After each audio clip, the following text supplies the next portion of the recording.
When Nintendo felt they were finally ready to tackle the sequel to Super Metroid, they decided to take a very different direction on it. I'm Magius Delgado, and today I'm going to be sharing my thoughts on Metroid Fusion. Super Metroid stands as one of the pinnacles of video game history, and trying to follow it up with something in the same vein would be intimidating at the very least. So, they went a different route. Instead of an open world for you to explore, you have an experience much more akin to Metroid 2, where you have a mostly linear progression with smaller areas to explore and feel out. However, before long, you're going to run into roadblocks saying, no, you're going to go the way that we want you to go, not the way that you think you should go. Now, this does allow the designers to integrate a much more detailed story than they've been able to do in previous Metroid games. While you had a basic narrative structure in the previous games, you're here to eliminate X target, have at it figuring out how best to do that. This one focuses much more on Samus and the relationship she develops with the AI commander on her ship. You get a lot more history for Samus, and you get some insight in how the Federation works. Unfortunately, the plot is delivered in a very ham-handed way, with many a plot dump as you try to maneuver through the game. I cannot help but feel that the integration of story and exploration could have been handled significantly better. More connectivity between sectors, especially early in the game, would have been much appreciated, and there are ways to hand out character development no matter what order you hit the story points in. Perhaps using the navigation points at the entrance of each of the sectors to point out certain major upgrades in those sectors, and perhaps even marking required upgrades in other sectors, giving you guidance in where you need to go in order to move forward, moving the plot along as you do so.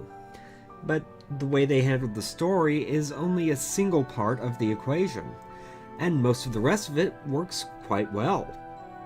The controls are tight and responsive, even when my controller is pushing in a direction that I didn't actually want to go.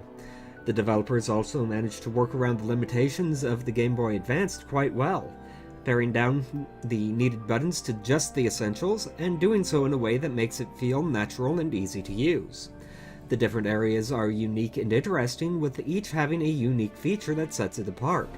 But, as I said earlier, you're only going to be experiencing them in the order the developers intended, for the most part. The way it's handled, however, is far from perfect.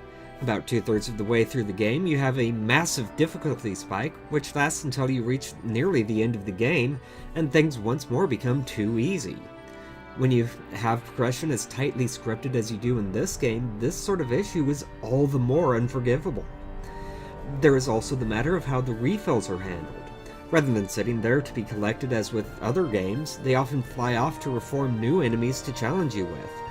While this is fine for most of the game, there are times where this happens instantaneously, making an otherwise easy room to deal with frustrating and annoying. So, with all that in mind, how does the game stack up? Well, pretty well, all told. It definitely fits in with the rest of the series and is by no means a black sheep. Personally, I would put it on par with Metroid 2. There are things that it does and it does well, but the developers have definitely lost sight of what made the Metroid series the beloved classics that they are. They seem to have lost sight of many of the lessons they learned in the lead up to Super Metroid, and introducing a stronger story to the game definitely weakened the Metroid feel that the fans were looking for.